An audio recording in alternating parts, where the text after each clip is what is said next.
तो आज से लगभग कई महीनों पहले अपने पावर स्टार पवन सिंह ने एक फिल्म की शूटिंग कंप्लीट की थी, जिस फिल्म का दोस्तों नाम होने वाला है लाखन सिंह। वेल दोस्तों, इसी फिल्म को लेकर के एक बहुत ही कमाल की अपडेट सामने आ रही है, जिसके बारे में इस वीडियो में हम आप सभी को बताने वाले हैं। तो चलिए शुरू करते हैं। दोस्तों, अपने पावर स्टार पवन सिंह की अपकमिंग फिल्म लाखन सिंह एक हाई एक्शन पैक्ड मूवी होने वाली है और दोस्तों काफी अच्छे बजट में इस फिल्म को बनाया गया है और दोस्तों काफी लंबे समय के बाद अपने पावर स्टार पवन सिंह का लुक चेंज किया गया है। और आज से लगभग 10 साल पहले जैसे पावर स्टार अपनी फिल्म डकैत और कुरुक्षेत्र जैसी फिल्मों में नजर आए थे, दोस्तों वैसा ही लुक उनका इस फिल्म में भी होने वाला है। दोस्तों, मूवी की शूटिंग लोकेशन से कई सारी तस्वीरें आई थी, जिनमें अपने पावर स्टार काफी दमदार लुक में नजर आ रहे हैं। वेल दोस्तों, अपने पावर स्टार का ये लंबे बालों वाला लुक मुझे तो काफी पसंद आया है। आप सभी को ये लुक कैसा लगा हमें कमेंट में जरूर बताइएगा।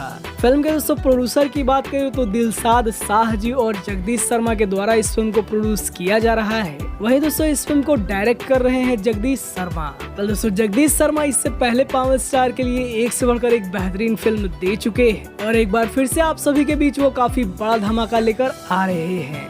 फिल्म के दोस्तों स्टोरी की बात करें तो दोस्तों इस फिल्म की कहानी डाकू लाखन सिंह के जीवन पर आधारित होने वाली है। यानी कि दोस्तों पहली बार पावर स्टार एक अलग कहानी पे काम कर रहे हैं। तो दोस्तों बात करें इस फिल्म में एक्ट्रेस की, तो इस फिल्म में आप सभी को 2 एक्ट्रेस देखने को मिलने वाली है और दोस्तों शायद ये दोनों एक्ट्रेस नहीं है। दोस्तों आप सभी को बता दें कि जल्द ही आप लोगों के बीच लाखन सिंह का पोस्टर आने वाला है और दोस्तों उसके बाद जल्द ही इस फिल्म का ट्रेलर भी आप सभी को देखने को मिलेगा, क्योंकि दोस्तों इस फिल्म का पोस्ट प्रोडक्शन लगभग 2-3 स्टूडियोज में चल रहा है और ऐसा दोस्तों बताया जा रहा है कि इसके पोस्ट प्रोडक्शन का काम लगभग कंप्लीट हो चुका है। तो दोस्तों हम सभी पावर स्टार की फिल्मों के ट्रेलर का इंतजार तो कर ही रहे हैं। उम्मीद है दोस्तों कि जल्द ही इस फिल्म का ट्रेलर देखने को मिलेगा और आप सभी को ये ट्रेलर काफी पसंद आएगा। दोस्तों आप सभी को ये वीडियो कैसा लगा हमें कमेंट में जरूर बताइए और अपने पावर स्टार पवन सिंह से जुड़ी हर एक अपडेट के लिए हमारे चैनल को भी सब्सक्राइब करिए।